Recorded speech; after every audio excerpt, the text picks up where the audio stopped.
By the way, anybody that wants to chat, do all the stuff afterwards, we're going to have an email with some of the takeaways, some of the stuff that happened. Obviously, go here, do this type of content and some offers, of course, from everybody. Some of you have partner programs that we want to get agencies into if they're interested. So we'll have stuff for that. But definitely take notes, everyone. Bring questions in the chat. I will try to buffer the chat as usual to make sure that if we're not already going to answer the question, that I can get those questions in. So please chat directly to me or chat to everyone in the chat and let me know if anything comes up. But to remind everyone, if you didn't read the event fully, let me just mute some people. Hold on real quick. Ryan, you're getting muted. Sorry, buddy. Mark, Alicia, welcome everybody. This is really cool. So to remind everyone how this is going to work, if you haven't been to one of Partner Programs events before, it's super actionable. We talk about how agencies can set up, sell, offer new services. This one's future proofing. It's all about making sure that you're ahead of the curve, that you're offering and talking to your clients about services that are going to be relevant in a year from now, that you know what is going to happen from the people that are building products to make sure their products are ahead of the curve as well.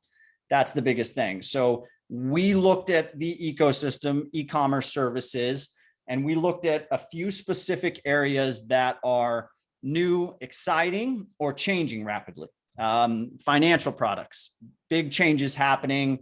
We've got an agency in here from Latin America, stuff going on there that we may have some good relevant stuff towards, but there's a lot going on financial products and those ecosystems, a lot going on automation. So we're going to kick off with Sara from Alloy Automations to talk about what your agency needs to look at offering or not offering, referring to just understanding the ecosystem there.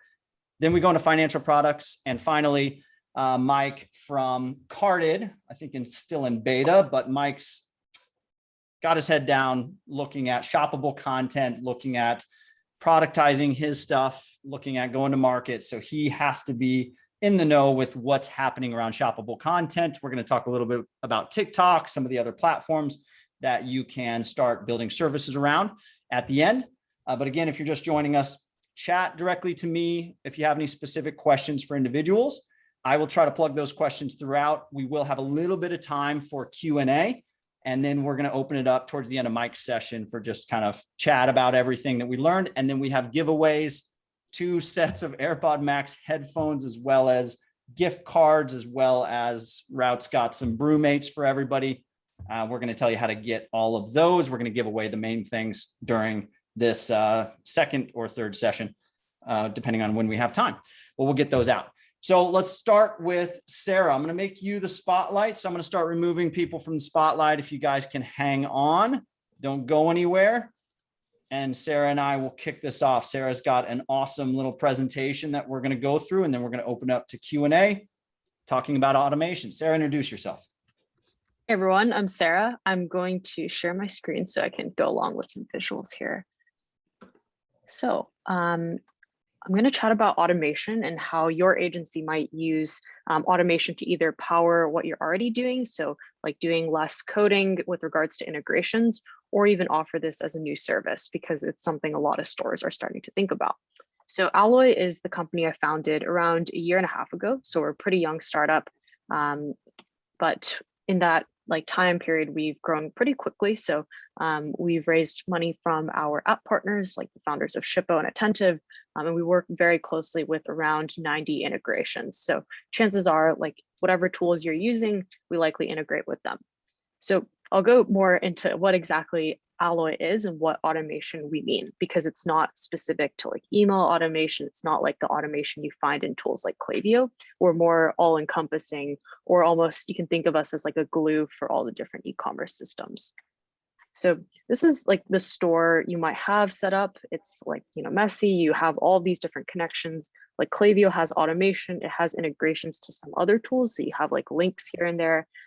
Same with a bunch of other apps. So this isn't ideal for your e-commerce stack because, you have some customer data siloed in one app that you might need in gorgeous like ShipBob, like all these other tools.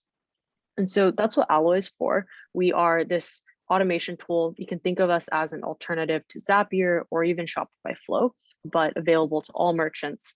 So we do have integrations to BigCommerce, Magento, Woo, and then recently Salesforce Commerce Cloud. So we're very platform agnostic, and we're here to essentially let you connect the data across all these different apps.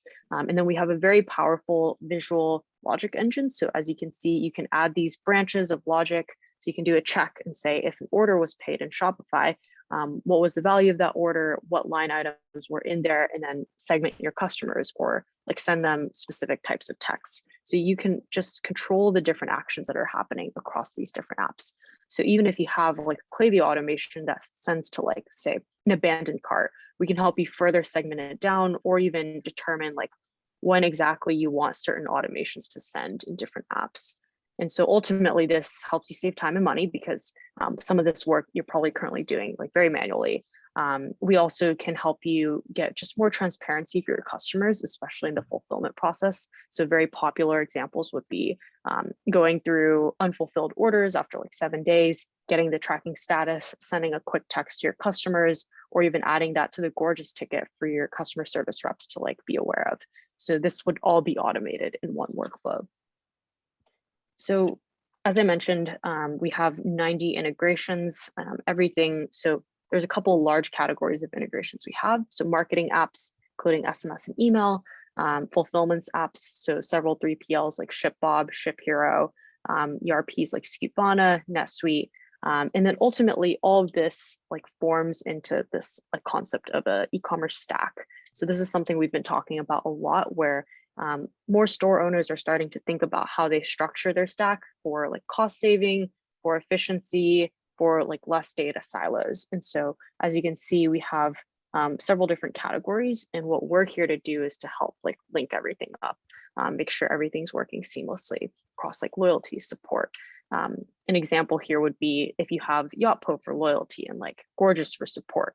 Maybe you want to auto de-escalate tickets for when like a customer's points drop, so you can like, you know, only cater to VIP customers within like 24 hours. So we can do all of that automation across these different types of apps. And so kind of to go more deeply into the capabilities of automation. So our tool is almost like a pseudo programming language. So you can think of us as a no code way of creating like logic and actions. So we do have like webhooks connected to all of these integrations. So these are what trigger your workflow. But then once you trigger a workflow, you can then add in logic, what we call blocks. So logic blocks let you route items by like set conditions, execute different paths, and then iterate is actually something unique to Alloy. It's essentially like a for loop, but you know, this is something that you don't find in tools like Flow or Zapier. And so it's useful if you want to iterate through like the line items inside an order to create like some logic conditions on to check like what the title of that line item was, in case you want to check like people's orders for if they ordered like a sample, a premium product, etc., and then proceed by like slacking your team or like marking that customer as a sample buyer. So these are all really important for creating useful automations that aren't just like straight line, like, you know, trigger to action. And then we have a bunch of other special capabilities here. For example, we do have an SDK, so you can actually integrate Alloy inside your code if you want to then trigger automated workflows. We have a couple other things that are useful, especially if you're more of a storefront or, you know, technical agency, so custom API calls, etc. And then use cases, we do have a marketplace. So if you go to runalloy.com/marketplace, there's a bunch of pre-built workflows or what we call recipes to get you started. Here are just some of the like popular starter ones. So as you can see, these are just some quick examples you can get started with within like 5 minutes. So you can just like give this to a client if they're like a new store, and then you can just fill out the recipe builder to get started. So I'll send out that link right after. Awesome. And oh, go ahead. Were you saying something, Alex? Yeah, I was going to say just real quick. So in the recipe builder, just so I understand, you know, I'm a big Zapier user, Integromat, obviously not an e-commerce store owner, but where does the agency fit in with the introduction of Alloy or automation services? And mention any sort of services if they are titled? Like, is there an agency offering an API / automation workflow management service that you know of in your ecosystem? Yeah, it's definitely a new space. So people are just starting to like mention like Alloy as as a fix even for some of the stuff they're doing. But yeah, in terms of like the recipes in the marketplace, actually, let me just screen share and go into our marketplace. So agencies are able to share recipes to this marketplace, and we can feature your collections, or even like, you can link your customers to these. And so you can actually, like, we're starting to work on ways to monetize these. So if you're an agency and you have a lot of ideas for automation, we can help build those and then release it to a broader audience. And even we'll label the agencies that created it, so you can even get some traffic from here. I love it. We actually have one of my Integromat consultants is on the call. I think Core's still here, but this is where my head goes. So from a partnerships and a productization of the services around Alloy, you mentioned something just now, and I want to clarify. You said you can host your workflows in this marketplace. So is there an agency brand name next to any of these, or are you going to come out with that? Yes, it's coming out. So it'll basically be like, oh, this was created by like, Hawk, or created by like Italics. So stores, agencies, you can share. And this is essentially a way to build like credibility, or even, for smaller stores to just like know where to look to once they reach a certain stage and want to like get an agency to help them. And they can, once they try the workflow, they get a sense for like what types of things you do, and how you help their store. So we do, yeah. Go ahead. That's huge. Yeah, great. I know Zapier is putting a lot of time and money into this right now, building out their partner consultancy productization of those workflows. So I'm glad that you're ahead of it. Awesome. Totally. Okay. This is super important. Yeah, especially as we are somewhat competitive to Zapier, but we're way more e-commerce focused. So all of the use cases you find here will be directly relevant to stores. And then eventually down the line, we'll actually kind of filter by different store size and industry even. Yeah. Okay. So talk to me about this real quickly, because it's obvious for certain agencies, but let's go to the peripheral a little bit. So if I'm an e-commerce agency selling PPC, typical, right? Maybe I do build the store, or maybe I customize the Shopify store a little bit, but my focus is more on top of the funnel type stuff. What would you say is a relevant service that I can have in my purview where I can strike up a conversation with my clients and it's not odd? It's not like, why are you now selling me this? What would you say to the PPC e-commerce agencies out there? Yeah, so it would almost be like a next level. It's like, okay, we now have basic PPC ads set up. How about we create an automated workflow that will like auto pause your ads if like inventory hits like X level. So ways to like all these like edge cases to handle, even like, if a product is back in stock, like turning those back on, or specific like combinations of like, ad material, or even we have UGC connections like Okendo, Pixley. You can, turn them on based on what types of stock came back. Oh, that's huge. Yeah.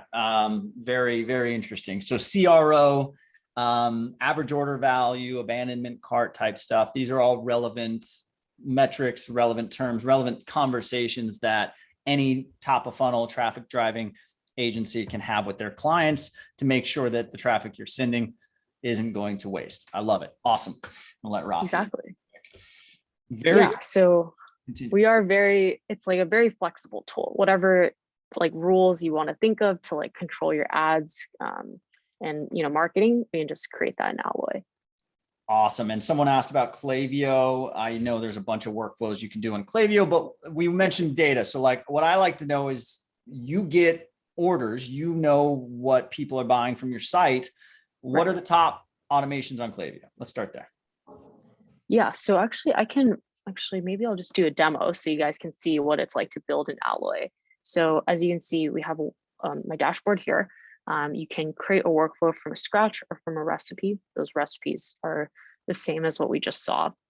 And then you can create a workflow to, let's say, send promos to people who bought a sample item. So you can set it to trigger when any event happens in like one of these apps, or you can even like schedule this workflow for like, say, once a week. But here I will just select Shopify as a trigger, and then you can connect your store. So I have a couple stores here, and then connect a trigger event. So here we have like basically full coverage across Shopify's webhooks, also some custom events. So you can select when an order is paid, we then want to determine if there's like a sample in there. So here's where I'd use that iterate or like looping functionality. And then you can select the line items that just came out of that order. So those line items, you iterate through them, and then you can add in this if else condition to do like a check and check if, you know, the title of that line item contains the word like sample. And then from there, you can, you know, add a tag to that customer maybe, and then you can in the future like target them or segment. So we can go into Klaviyo. You can see we have all the actions in their API. So all these different things you can do. You can add them to a separate list, create a new campaign based on this event, or as we mentioned, just update the subscriber. So as you can see, it's pretty straightforward to then plug in data from like these previous apps and then add in some other details. Love like it. a custom property. Yeah, for the tinkers of us in this event, I mean, I'm just like, I don't have a store to use it on. That's my only problem. But hopefully everyone's getting some ideas. So the concept here is tinker, get with Alloy, do a demo, of course, the typical routine. But then when you are of the objective of selling a service on top of Alloy, get with Sara. I think you're going to have someone to own this partnerships process, but start to talk to Sara about what is a relevant service, work with her to build a new service that you as the agency can offer your clients on top of Alloy that hits all the marks. Obviously, clients have to want it. Obviously, it has to be valuable, but you've got to make money in this process. So you want to build some billable hours in there.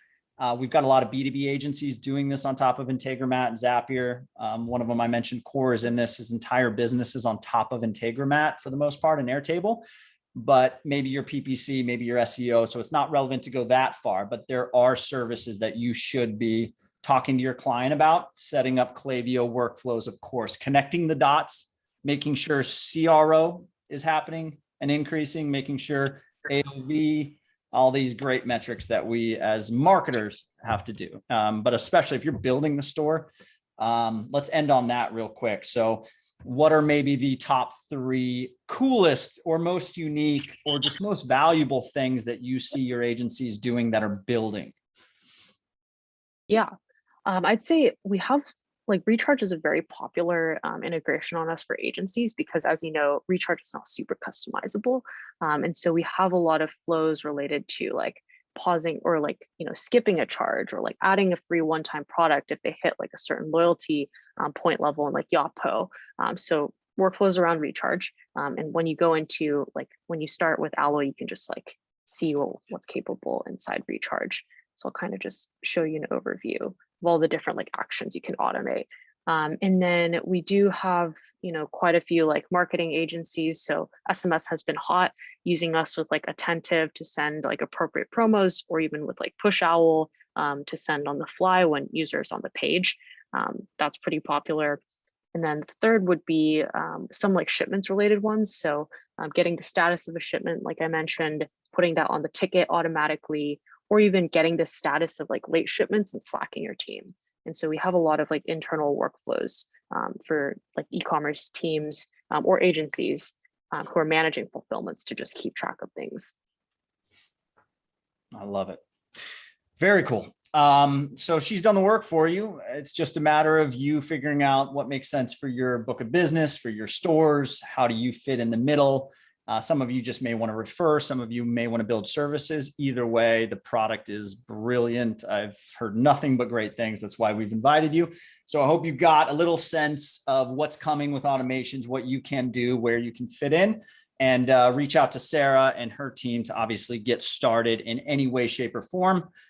She's got a partner program. They work closely with agencies. But Sara, I'm going to let you go. I'm going to kick over to our financial products profit centers team to go ahead and talk about what's working in the world of financial products that sit on top of the cart and after the cart.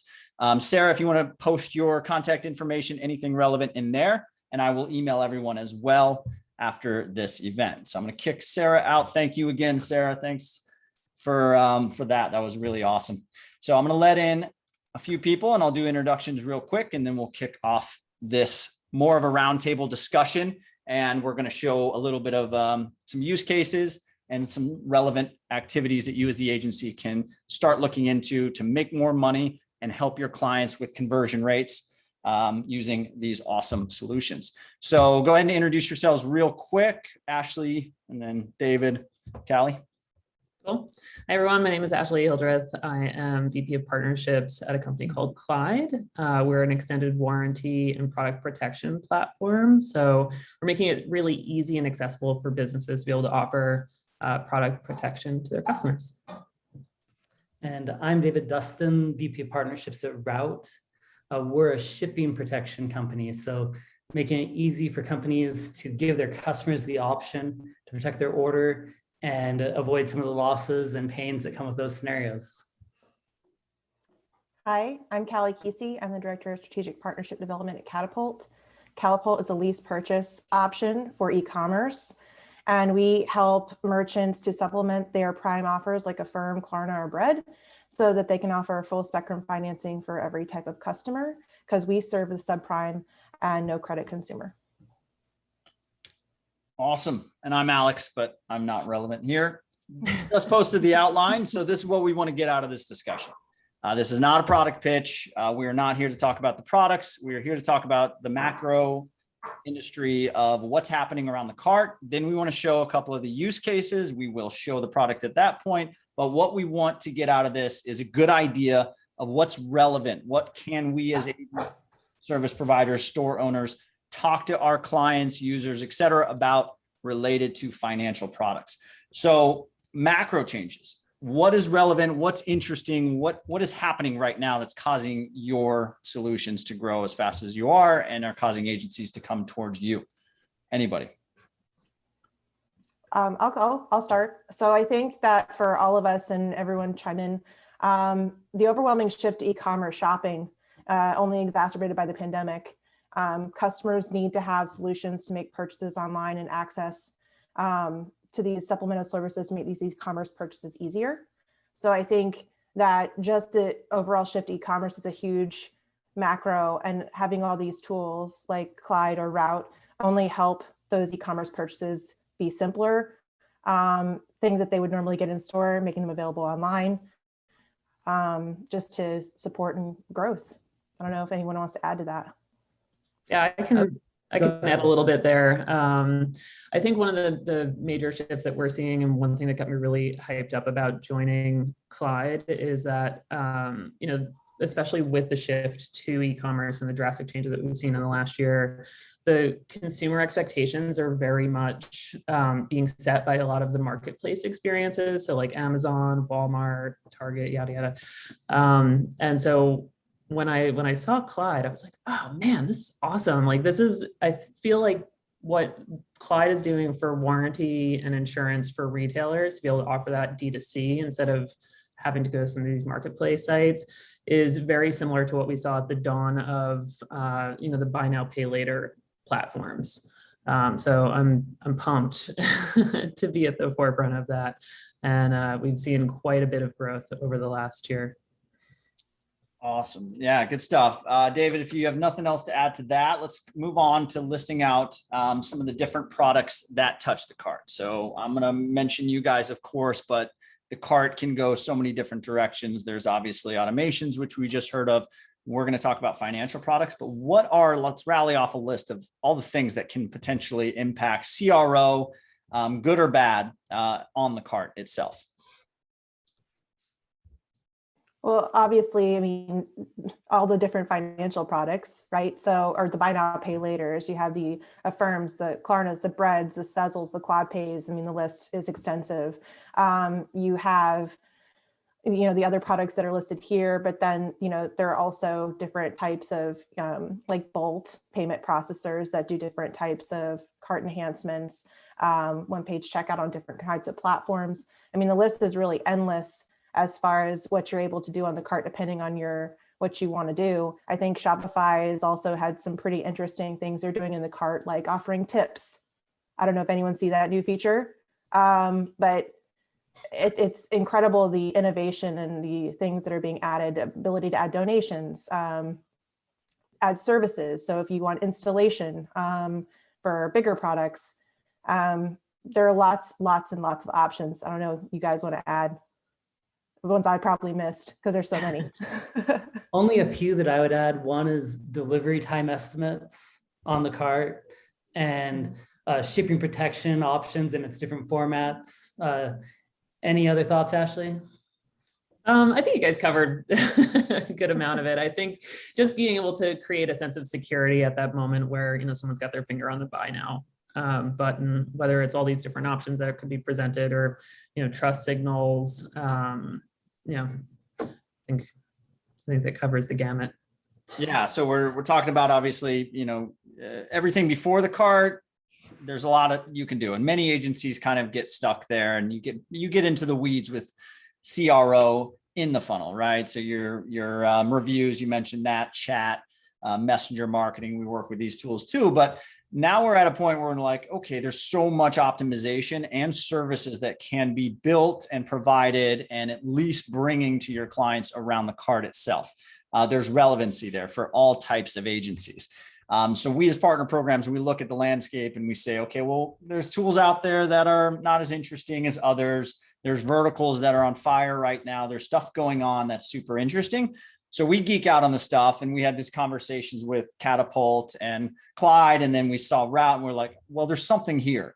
We didn't fully understand it, so we brought it to this open roundtable type discussion. So we are going to show what these all look like, but I think I want to understand a little bit about where each one of your solutions, or the topic, the keyword, not the specific product, but the keyword of warranties, the keyword of shipping insurance, the keyword of lease to own, where does it fit inside of client services? What is a relevant conversation that I, as the agency, can have around each one of your solutions?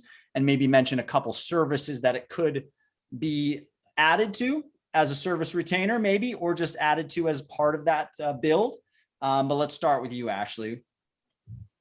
Yeah, sure. I think there's a couple of areas where Clyde will come up, or warranties will come up in conversation.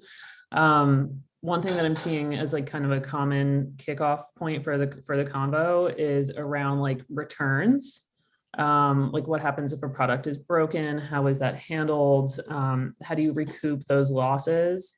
You know, for instance, you know, I recently heard a merchant talking about an instance where they were trying to do right by the customer on returns. But like in many cases, it was a customer accident issue that wouldn't necessarily be covered under the limited warranty that comes along with the product.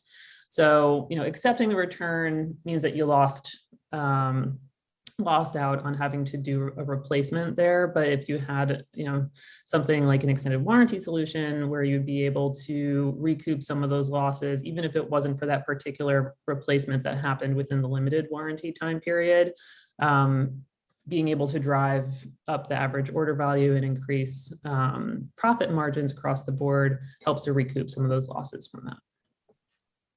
Awesome. David?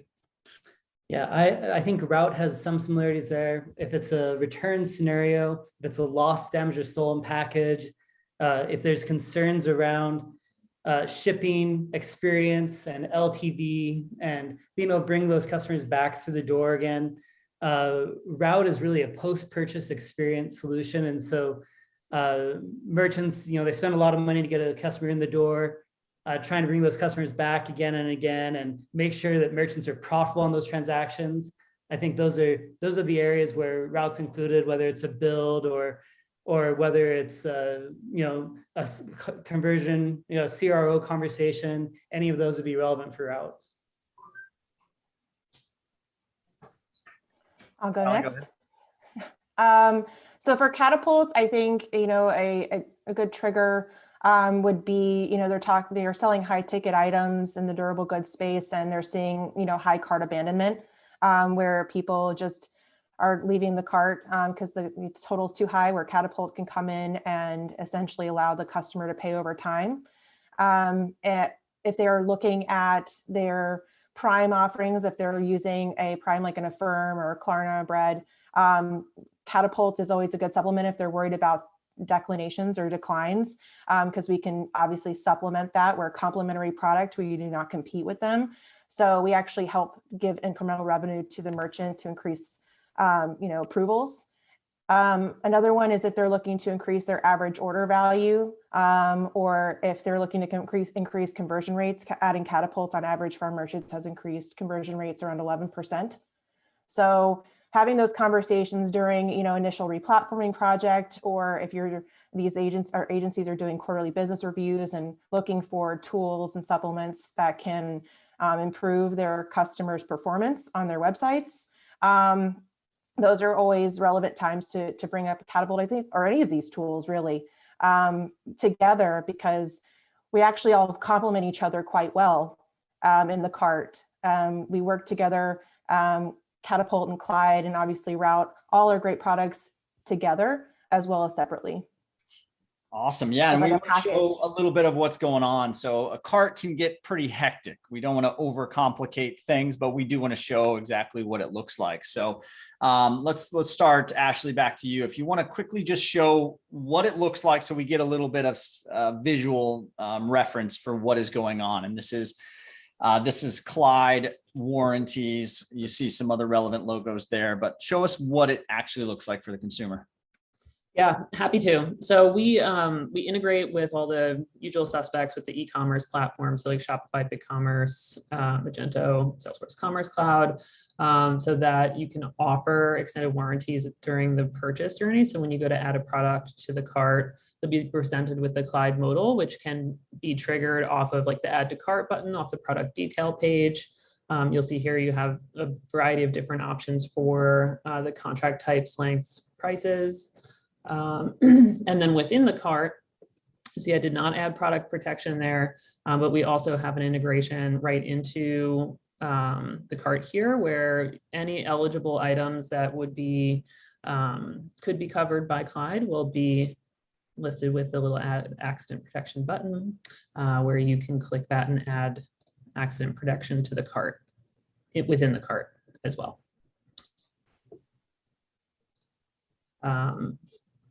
We've seen some really great examples where merchants will also prompt that modal to fire within the cart as well. So without having to actually click the add to cart button, the add extra protection button, it will fire off on its own, which has helped to drastically increase attachment rates. And if you don't do any of the above, then we can always initiate a post-purchase email to be sent out to the customer. It could be email, text, whatever way that you want to deliver that message to the customer and say, you purchased this item, it was eligible for protection, but you didn't add it. Would you like to do so? In which case they can come directly to Clyde's website and purchase a contract through us. And Ashley, real quick, are there billable hours in the implementation of Clyde, or is it so dead simple that it's really just a pure referral angle from the agency side? So it costs nothing to get started with Clyde. But there's time. How much is there time from the agency? Do you typically just get agencies to refer and you guys do the implementation? What do you suggest? Yeah, so depending on the size and scale of the merchant, will dictate how we onboard them. For SMB size merchants, we typically put them through an organic installation process. If they're above that, then they will get the white glove service from our implementations team. Otherwise, we'll also work with their developers or with their agency. And in many cases, that's where I see the partner opportunity here, is to lean on our partners to help assist merchants get set up and running with Clyde. While it is easy to do so, I would love to incorporate our agency partners into that part of the equation. Awesome. Okay. Awesome. Well, let's do this. In the nature of time, let's get over to David and Route, and then we'll kind of summarize this. And then we got a giveaway here before we go into shoppable content. David, go ahead. Great. So right now you're seeing the screen of Brewmate, who is a Route customer, and I'm adding a Hoopsler Slim Brewmate. And when I do that, here on the cart, if I add it to the cart, you're going to see Route right down here in this bottom corner. And Route is a shipping protection option. It's free to the merchant. It's an option for the customer at the checkout, similar to Clyde. Route is a shipping protection. So if a package is lost, damaged, or stolen, Route goes back to the brand. We repurchase the product from the brand at full value. The brand gets a second sell. The customer can solve their problem in just a few clicks. And so as an example of that, let's say they have a damaged product. Instead of shipping that back to the brand, they simply take a picture of the product, submit it through a claims link or through Route's app, either way. Route repurchases. The customer solves the problem in a few clicks. And so you got these situations that are normally a big headache, and the painful for the merchant, the painful for the customer. Customers come out of that scenario with a 96% CSAT rating. So if you're selling a product to a merchant who ships a physical product, it's a great solution to add for that. And you can see simply how it's added here on the card. It's just an easy install. And Alex, to your question as far as billable hours, this part of the product's an easy install on any of the platforms or through an API for more custom sites. But Route does have a shipping tracking solution that has the option to add re-engagement materials through the process and to fully brand it. And there are billable hours that could be applied to that part of the product. Awesome. Okay.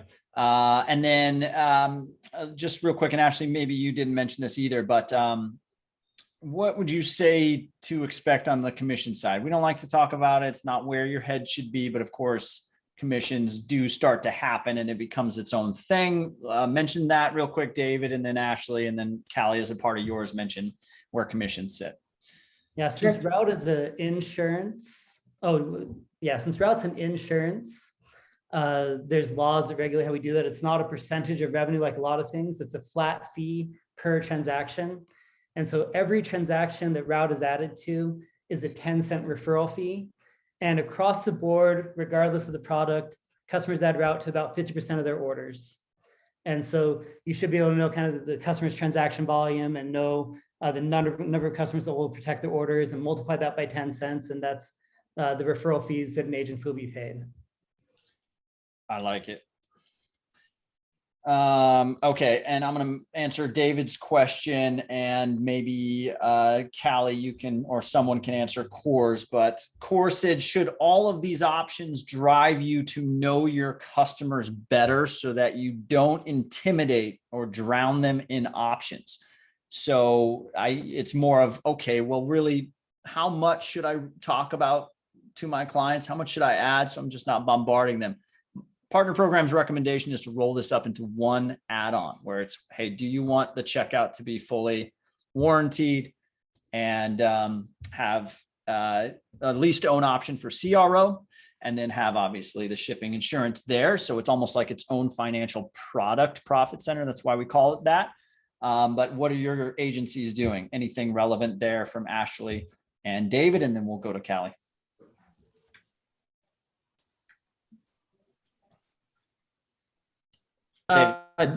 Or Ashley, either one. Dave, do you want to jump in there? Sure. I would say, we're working with companies like Logical Position and others who they're doing a great job of making this a profit center for the customers. And we've seen them do this with, large companies like Boutique Rugs who do massive volumes, and very small customers. And I think they make it kind of a standard practice to make that cart a profit center. And I think the great thing about it is that it improves the experience for the customer, and it actually allows the merchant to hang on to more of their revenue and win more often and compete better against the platform. So we're definitely seeing a Logical Position as an example of an agency who's doing well at this piece. Awesome. Anything else, Ashley? Or we go to yeah, I think we're seeing some, while our program is very much in its infancy, we will be formally launching our agency partner program in June, where I think we're seeing a lot of success early on is around potential implementation partners as well. So working with agencies to help us implement merchants that may require a little bit more development love, or are on platforms that we don't have plug and play integrations with. So, we've been working with Hawk Media, for instance, as an early stage implementation partner. And they've been really great for us as a partner so far. So excited to continue working with them and expanding the network for services like that. Very cool. Implementation partner. That's the important thing. That's what we always strive towards. It doesn't always work out, but when you package up lightweight solutions that may not have a lot of implementation hours, package those up together, you come to your clients with instant CRO, instant increase in average order value. And of course, some change, in the form of commissions comes your way. So it's a win-win-win. Let's go to Callie. Thank you both. We have questions and stuff. Save those for afterwards. Callie, while you're spinning up your screen, David Cooper asked about platforms best for CRO, measuring success in CRO. So platforms like Full Story, I mentioned Heap.io, AB Tasty is another one. There's a lot of platforms. We're biased. We work really closely with Heap. They're on Casper mattresses, and they just launched their Klaviyo integration to pass event-based data back to Klaviyo sequences to trigger all sorts of cool stuff. But Ashley, David, Callie, if there's anything relevant that you're seeing clients do with regard to your product plus CRO A/B testing, anything at all? Any other platforms, tools? We're seeing Full Story quite often being a tool that's used for tracking as far as like flows, specifically for financing, being able to see where people drop off and what they use and decline rates. And obviously performance and checkout has been a very popular tool that our merchants have been using or bringing out and asking us to implement in our solution for them. Huge. Thank you very much. Right. Katapult. So I just want to run through just a couple of instances of how kind of Katapult's merchandise, where you might see it in a cart, product page. I might see it in checkout. Just talk about relevant use cases. So I'll start here. We often see a lot of our merchants are putting this on the home page. And as you can see, we're side by side with a Prime because we serve two different customer bases. We also have our merchants who are implementing standalone financing pages that talk specifically about Katapult and informing and educating their customers on what it does and how it supports.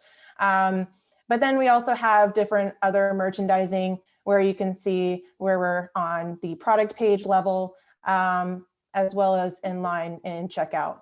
So we're listed here just like a regular checkout option for merchants who identify as no credit or subprime consumers. And so the reason I kind of go through all these is because like Ashley was saying, we as our agency program do want to look for implementation partners that we can refer leads to get onboarded, because in addition to adding our solution, because we integrate with all the major platforms, Magento, Shopify, BigCommerce, Salesforce, Commerce Cloud, et cetera. We also have these customized landing pages as well that we would love agencies to be able to help us implement, because obviously having this merchandising across the site supports and helps conversion rates with Katapult and other financing. You'll see Affirm does the same thing with their program. So we would love to have agencies assist us and support us and having those. But in addition, Alex, remind me, there were some other questions in there the others are answering. I'm trying to remember them all. Yeah. So anything relevant around implementation services, yours is super easy to implement. It's more on the legal side that you got to get done. And then impact. I mean, the biggest thing is like, if I bring this to my client, what are some of the very first things the client will notice if it's a ideal client, like a heavier priced something? Yeah. So I think of it as in two different types of services. And I mentioned this before. It's, a replatforming, it being as depending on if the merchant is a fit, being able to have this as, a service as part of a replatforming proposal. But then also if you're, working on an ongoing basis with a merchant and you have these quarterly business reviews and your client success team within your agency is, looking for ways to increase conversion rates or increase average order value, being able to implement Katapult. We've seen that our merchants have been able to increase their approvals that they have already existing financing. So they're able to make more incremental revenue by quite a large margin. And then we've seen conversion rates increase. So by 11% is on average for our customers to implement Katapult, see about 11% conversion rate increase. And, of course, that comes down to reduce cart abandonment rates.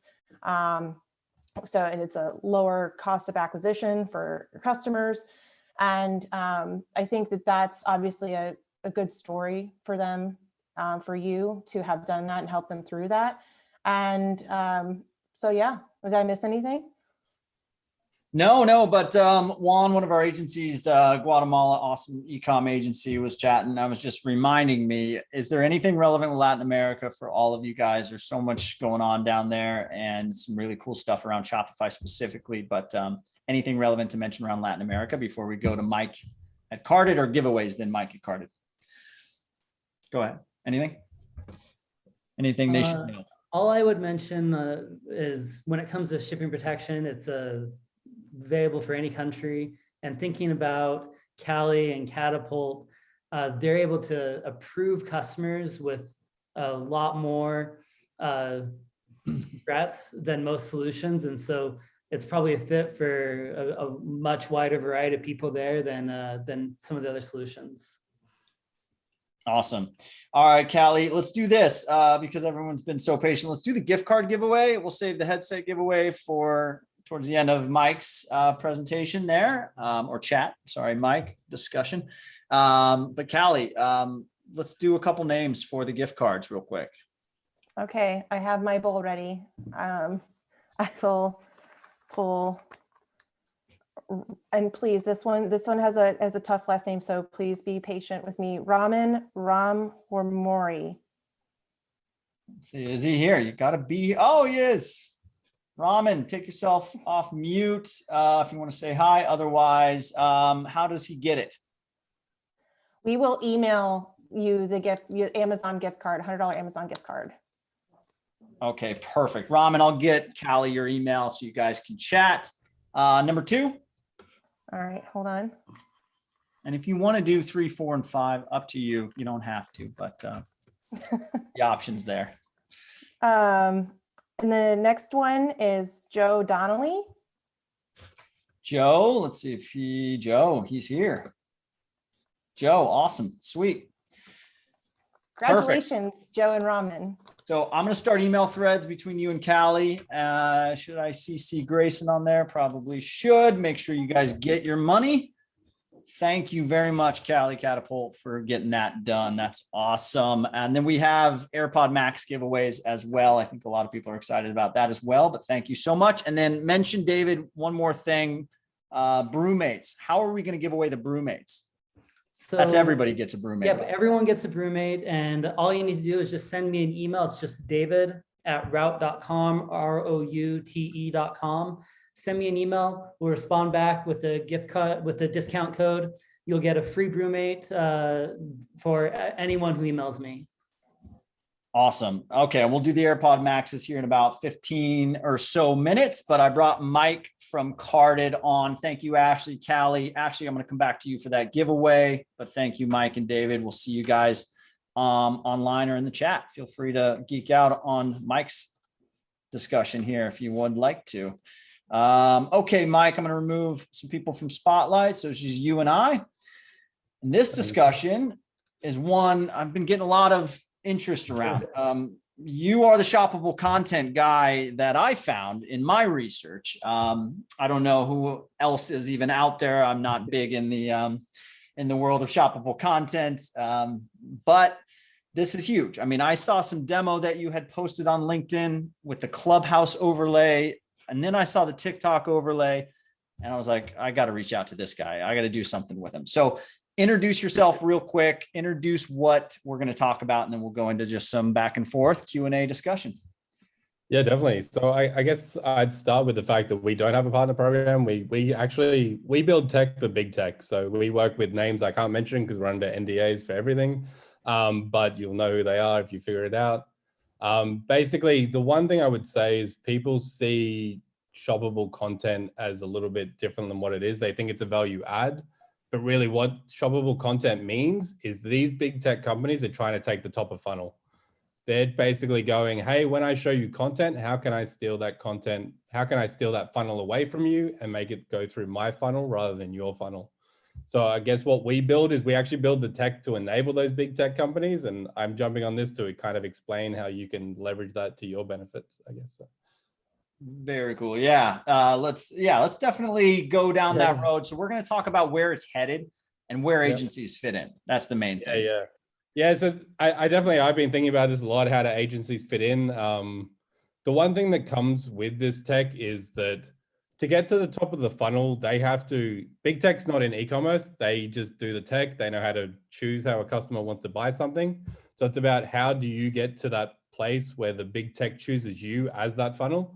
So the big thing that I say people aren't very good at now is like merchants have really bad data. They don't have customer codes. They don't have good pictures. They don't have this sort of stuff. So this is the point where, like, if on TikTok you see a pair of Nike shoes and you sell a pair of Nike shoes, if you've got the best content to be able to sell that customer, you're going to get chosen for the top. So I don't know if that makes much sense, but Yeah, I kind of use the analogy like shelf space almost. It's the bigger brands in the grocery store kind of jock for shelf space, and you kind of have to have you've got to have distribution, but then you also have to be where the shoppers are, eye level there, but in the app. So talk to me about that.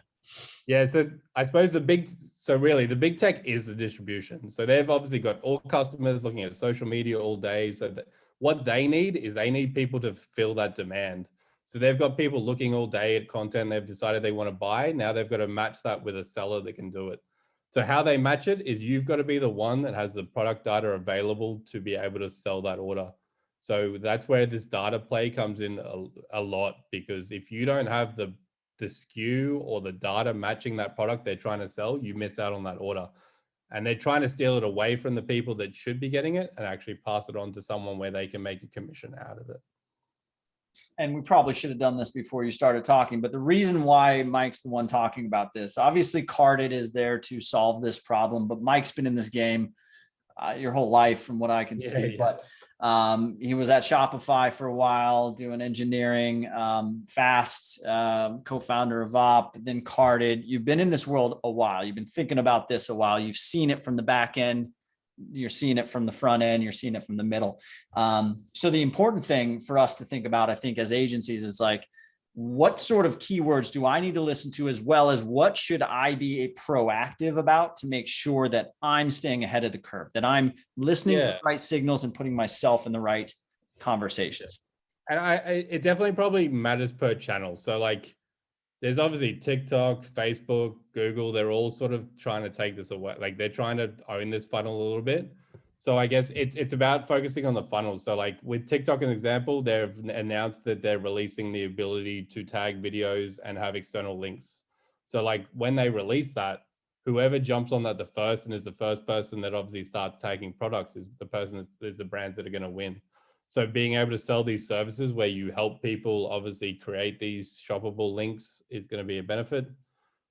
With Google, like buy on Google is a massive thing. I don't know if anyone knows about it, but the fact you can sign up for buy on Google right now. So when Google shows an ad in Google search results, you can actually be the #1 listing because you're actually selling through Google directly. And I suppose that comes back to like what selling through Google means is this is where the funnel's changing. Previously, the funnel was you saw something on Google, you clicked the link, you went to an e-commerce site, which is the one that you've been optimizing for CRO and all these other things. And people would click through you're on an e-commerce site and check out. What buy on Google is doing, it's shortening the funnel. So they're getting at the top of the funnel now.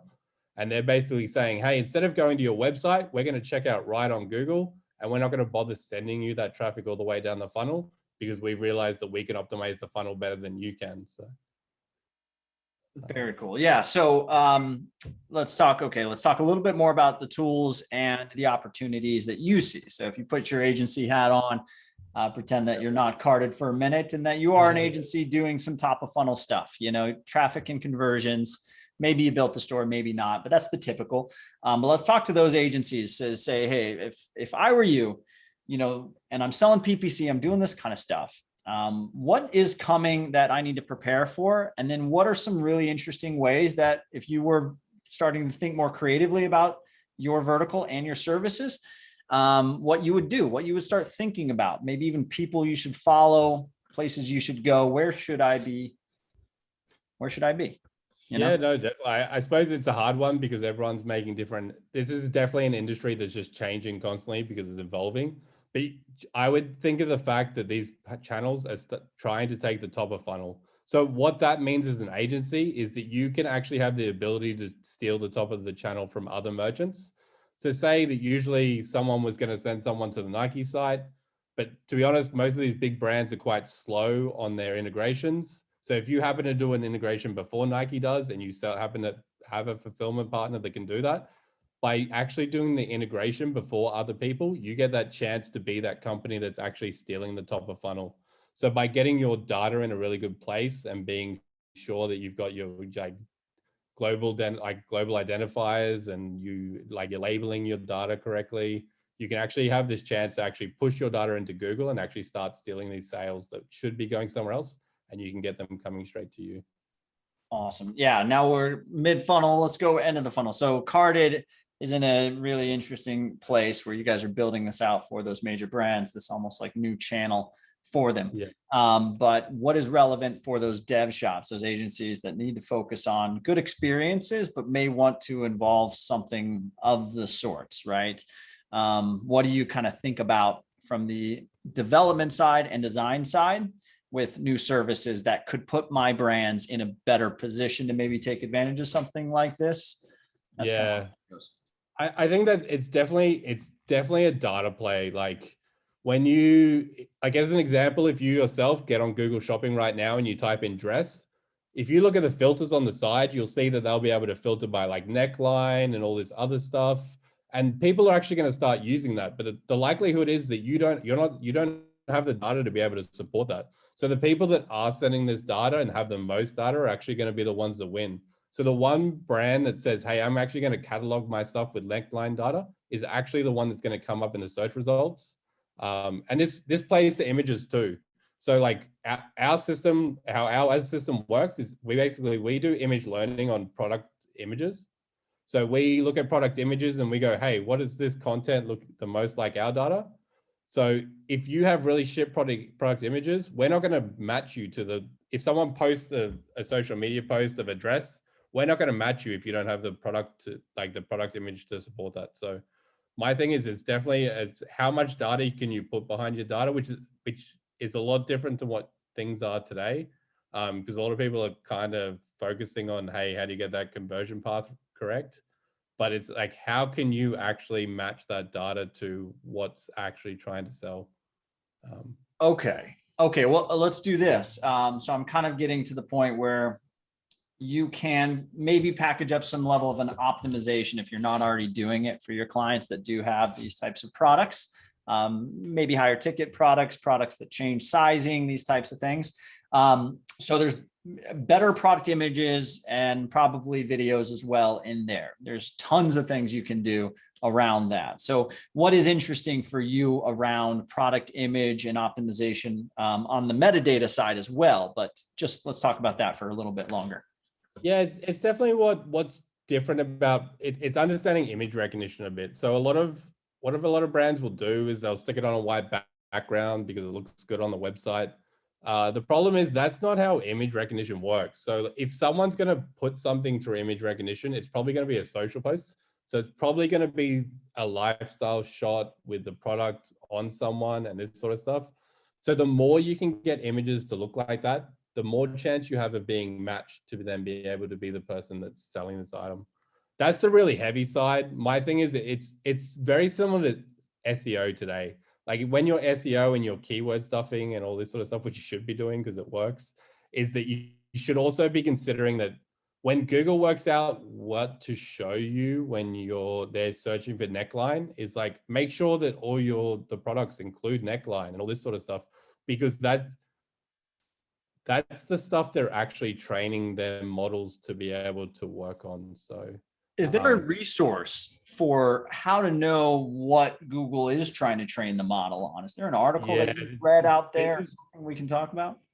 This is the really hard one because like I admit we're on the cutting edge of what's happening in e-commerce. And the thing is, it does change every day. So it's something. The good thing is Google does put out blog posts about what they're doing to this. There's a lot of, they're hiring a whole bunch of people in YouTube because they're actually going to start identifying and pitch like products in YouTube videos and this sort of stuff. So it's definitely about getting the product data right. The worst thing is I would say most brands are so far from even being at a good level because they will generally just upload product data and they'll just put a product title. They'd put a really bad description. The best thing you can do right now is probably go back, work with the merchants and say, hey, let's actually fill your product descriptions out a bit more. Let's put some keywords in here. Let's actually describe what the product is. Because although it doesn't seem like it, Google's actually taking all this information in to try and decide if it should be the product that it shows. So. Yeah, and with any SEO research, you could probably recommend to start with who's showing up and do sort of a little bit of a reverse engineer of that product and how it's displaying what alt data, metadata, sorry, is in that. Is there a tool that you know for dissecting other product posts that kind of, I'm thinking almost like our SEO scrape tools that work on landing pages. All that. But I would say like the best example is like, I would probably go to like someone like Amazon. Like Amazon's pretty good with their data set right now. If you went onto an Amazon listing page, you're like, if you look at all the things they put on there, that's probably where I would be starting. They're making sure that they put the tags, like microdata is probably something that's used in SEO, but it's actually applicable to this as well, where you're starting to actually put some markup in the pages to kind of explain what different things are. Because you have to think what these guys are using isn't what the customer sees. It's what a computer is capable of seeing a little bit. So that's what microdata is in SEO. It's actually trying to tag some things to say, hey, this is the price of the product. This is the description of the product, so that when someone like Google scrapes it, they know where to look for that data. So awesome. And okay, so I'm building sort of a little bit of Mike's tips in my head here. So go back to the image recognition. The tip around image recognition, so I understand, is at least have one image that is a lifestyle image. Don't focus so much on all white background, because that from being. I think the big thing is you can't have too much. If you've taken 20 photos, put them all up, because even if one doesn't match, there's a chance the other 19 will. So you can never go too many. Okay, so then look at Amazon for making sure that you're putting the right data around the product on the product listing page. More specifically, there were a couple keywords that I can't remember that you mentioned, but what are some main things to look at where most products fall short on the product listing page? Yeah, the ones I would say people get short on, like just using a Nike shoe as an example. If I sell a Nike shoe, so many people won't put the Nike product code on there. So you have to think, when a company like Google is trying to match that to a product, they're going to try and look for a product identifiers. So any sort of global identifier or a barcode, it's not very useful to a customer, but it's very useful for a computer to be able to understand. So if you have barcodes and all this sort of stuff, put them on there, even if it's in like a carousel, even if it's hidden, just make sure it's on the page somewhere. The barcodes. Oh, very interesting. And then where is a human still really relevant and necessary? I mean, a lot of these optimizations can be handled by either the product page app or the CMS, or obviously there's even some tools out there that can optimize it for you. But there's still a lot of hours, billable hours in the optimization of shoppable content, product listings, these keywords. Yeah. But where do you see humans being absolutely necessary? Agencies, experts like us, what do you suggest? Maintaining, like, stay your course here. This is where you need to be in 6 months, in a year from now. Yeah, I think product descriptions are probably underlooked a little bit. Like the ability to put something in there that's actually useful and descriptive of the product. Like it's, yeah, definitely adding product descriptions. You can never do too much. Like honestly, put as many keywords as you can in there. If it's a black dress that's short and all that sort of stuff, put it all in there. You can never like over describe something. You can always under optimize, but you can't over optimize. So definitely selling those services to really push that so that you can get the best outcome. And the good thing is you can actually sell it on the SEO side as well.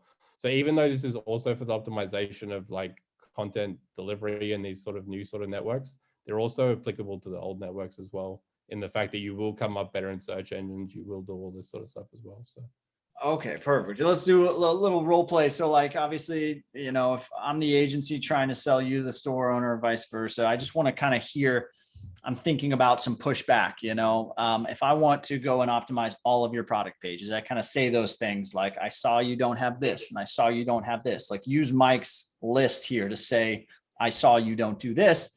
Now let's build a little bit of a service for them. So without knowing what everyone's billable hours are, let's just say we go to a typical website, or sorry, typical store that you have in your head. You've seen this before. Maybe one of your consulting gigs in between was this. What would you do as an agency to start the conversation around, let's get you optimized? And then what are some of the things that that they'll push back with? And some of the ways that you can make this make sense. Like, this will do blank if we get this done inside of 3 months or inside of a month, right? yeah. So I think you have to realize what's changing in the market. So you have to, like Facebook and Google, they're trying to take this top of funnel and they're trying to push it down their funnel rather than your funnel. So I would be selling the fact that if you don't do this, then you're actually giving them the ability to take that sale, and you don't even notice you've lost it because they're actually pushing it down their funnel, so it never reaches your funnel. So they're saying, hey, I found a product that's similar to what you want. Like if it's Google, they're probably going to show you a shopping ad that says, hey, this is a product that you're looking for. Don't ever bother going to the real listing. Just click on this ad because I've already know everything about you because I'm Google. So I've shown you the best possible ad. So I've taken you down this path. So my thing is, it's definitely, you're going to lose out on sales because you haven't optimized this. And the worst thing about that is it takes time. So like before you start to realize that you're actually even losing sales, it's going to be 6 months too late and you're actually already starting to lose them, and it's becoming a problem. So I would start optimizing now. And I would definitely if I was a brand, I'd be taking the approach is I'm going to be the company that's taking the funnel away from other people. So it's a really good chance to jump on early, get on, like, to be honest, buy on Google right now is available. I would say there's probably like 1% of brands using it today. If I was a brand right now, I'd be jumping on shop on Google now because Google's going to push you to the top because they know they can sell you directly. And then you actually get a chance to start stealing sales from other merchants that sell the same products. So very cool. And of course, if they need you, Mike, you're happy to jump on all the calls with their client. Oh yeah, talk through all. yeah. I can cover everything. A bit busy building a company, but I can definitely help. Well, let's talk about that real quick. So, I'm super interested. I want to know where agencies will fit in, of course, related to shoppable content. Where do agencies fit in when you go live? What is your plan to help agencies get some of that weight, get some of that business that you're? Yeah. So we probably, so explain where we sit. So we actually implement merchants without merchants ever needing to come to us. So we actually scan the whole web. So you think of like Google, when you make a new e-commerce site, you end up on Google. That just happens magically. We're kind of the same. So you end up on us. But what's going to happen is that when say a social influencer starts talking about the fact they're wearing a pair of Nike shoes, as an example, there's demand there. So that's created demand. So they've now done a social post where people want to buy this pair of Nike shoes. So there's actually probably 200 retailers that sell that pair of Nike shoes. So what's about to happen, and we're not going to be the only people that do it, is that we're going to start selling that demand to other people. So we basically say, hey, we've got an order for a product that you've got. How badly do you want this order? Because we're going to give it to someone. So whoever wants it is going to get it the most. Google's going to do the same. Other companies are going to do the same, in the fact that they're now the demand generator, and now it's going to become an auction platform. And say, so it's kind of a new CPC model that's emerging. Like CPC is now for ads, and now it's going to start to move into, hey, I've got a sale for an order, who wants this the most? And it's going to become a bidding platform. And that's about 6 months away for us. And I'm pretty sure Google will start doing that one pretty soon too, in the fact that they, and are there any so there's going to be this new cost model that agencies are going to have to learn. So new cost model specifically? Repeat that. So the advice to agencies is, if you want to stay active, relevant, provide valuable services around this 6 months, sort of, here's what's coming, this new ecosystem that they can play in, this new marketplace. Yeah. What is your advice there in a couple of sentences? Yes, it's going to be who has the best ability to take an order and who wants it the most. So like we pay for like cost per click now, but it's going to become like a cost per acquisition. So it's I've got this order, who wants to bid the most for it, and it becomes a bit of a bidding war on who wants to take that order. It's a pretty brutal thing, but it's the dominance these guys have in the market right now, which is changing. So, well, this is why we talk about leveraging everything else around it. So, this is where a perfect opportunity for everybody to kind of, let's do a giveaway. Let's round this discussion out. Let's make sure everybody has their questions answered.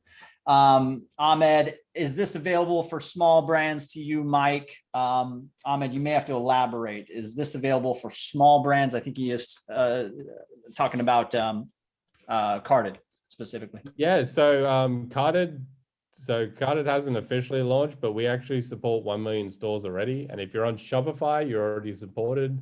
BigCommerce, you're probably going to be supported soon. So we automatically add brands without needing to talk to them, because we do some cool stuff on the tech layer. But my thing on that side is, if you're running a custom platform, get rid of it. Like Shopify already has integrations into TikTok and all these other things already. These partnerships are going to become very, very powerful soon. So I would even say, even if you're on WooCommerce, get off it, get on Shopify, get on like BigCommerce. Yeah, some interesting things are about to happen, and the next 6 to 12 months are going to get a little interesting. I love it, man. And then, are you launching a blog? Do you have a newsletter? I didn't see that on Carded. Maybe No, I randomly post on LinkedIn sometimes when I'm allowed to. I see that. I'm going to dig up one of your posts to show people kind of what you're demoing. That's super cool, to make it relevant for you. Mike, where should people go to get in touch? LinkedIn, I assume? Otherwise, mike@carded.com. I'm always available to answer anything. What should they reach out to you for? Obviously not to put their customers on the phone with you. That was a joke. Don't do that. Yeah. Anything relevant? So I suppose we're probably not going to be the biggest fan of a lot of merchants and stuff. Like big tech is taking, like, if you look at other industries, if you think of like travel as an example, like how many people here have gone to a hotel website in the last 5 years? Like it gets taken over by these platforms, and it's kind of happening in e-commerce now. My thing is just be prepared for it and understand it's happening, because the people that probably sit and wait are gonna get hurt a little bit. So I love it. So I brought some friends. Thank you, Mike. Feel free to hang on if you want to. If anyone has any questions, post them there for Mike, or connect with him on LinkedIn. But I just posted your Snapchat demo there that I thought was pretty cool, with some of the things you're tinkering with Carded. Snap's definitely one of the companies that are hiring aggressively in this space. So very cool. Awesome. Thank you so much, Mike. I learned a lot. I'm going to try to summarize this into some notes if I get some time this weekend, and get that out to everybody in case you didn't take notes. But Katapult's team, Clyde's team, and Route's team all came to the table with awesome giveaway stuff. But we have one last one, which I think is the most exciting right now. So I wanted to save it for the end. You have to be online to get it, is the way we're doing it. We're going to do a little old-fashioned grab out of the hat to get the AirPod Max headphones, which I have been told by 2 people that have them now, they are the best headphones they've ever had. That's including Bose and the other ones, but I think you have to have an iPhone to use them. So that is the one caveat. So if you win them, you don't have an iPhone, what are we going to do? Send you a Bose pair?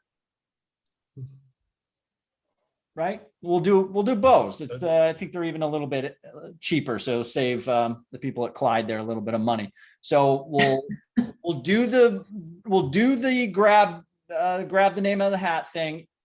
We'll take you off mute. Mention if you have Apple or if you would rather have Bose.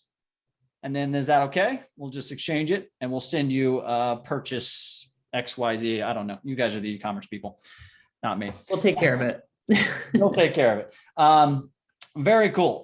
So go ahead, Chloe, I believe. Chloe, are you going to do the grab bag or is Ashley going to do it? Chloe? Yeah, no, Chloe's going to do the grab bag, but I thought that would be a good opportunity to introduce Chloe, since she was not part of the speaking group, but is our director of agency partnerships. So for anyone on the call that's interested in partnering with Clyde, I believe Alex is going to be sending out a recap, but feel free to hit either of us up on LinkedIn. Shoot us a note at partnerships@joinclyde.com, and we'd love to have a chat with you. But I'll turn it over to Chloe to do the raffle.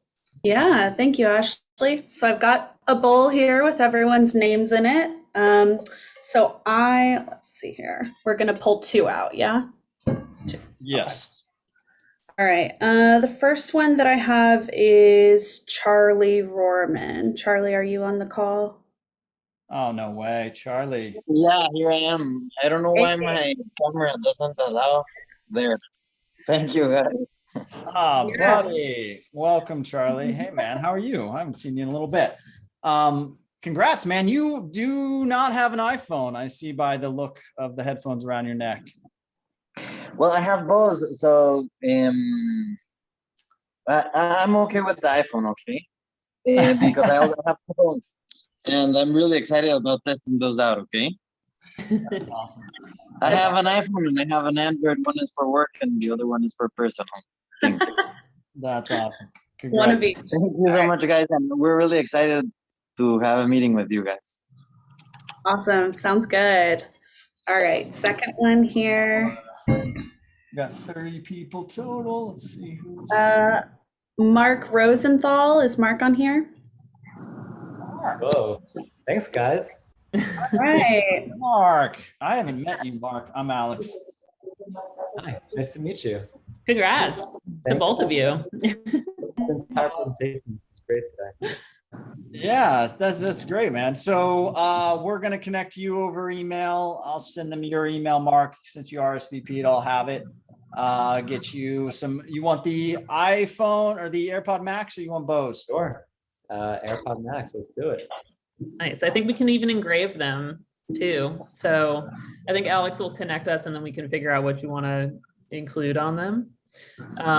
We already did. We're doing ilovepartnerprograms.io as the. Oh, cool. That's amazing. I love Clyde. Oh, yeah, that's awesome. Very cool. Well, thank you. Any final questions for the panel before we end all of this? Thanks to everybody that participated and giveaways. Thank you, Callie, for the gift cards. Any final questions, please share them. Otherwise, I'm going to do my thing and package this up and do a course that'll be hosted in the community. So if you aren't in the community, join here. There is a training track section of the community, and we will package this up and we'll add actively demos as well as some how to set up, sell, and support services on top of each of these 3 products, as well as Alloy, which Sara had to leave, but hers as well. But thank you all. Thank you very much. Congrats you two and whoever won the gift cards as well. Thanks, everyone. Thank you. Thanks. Thank you, guys. Take care.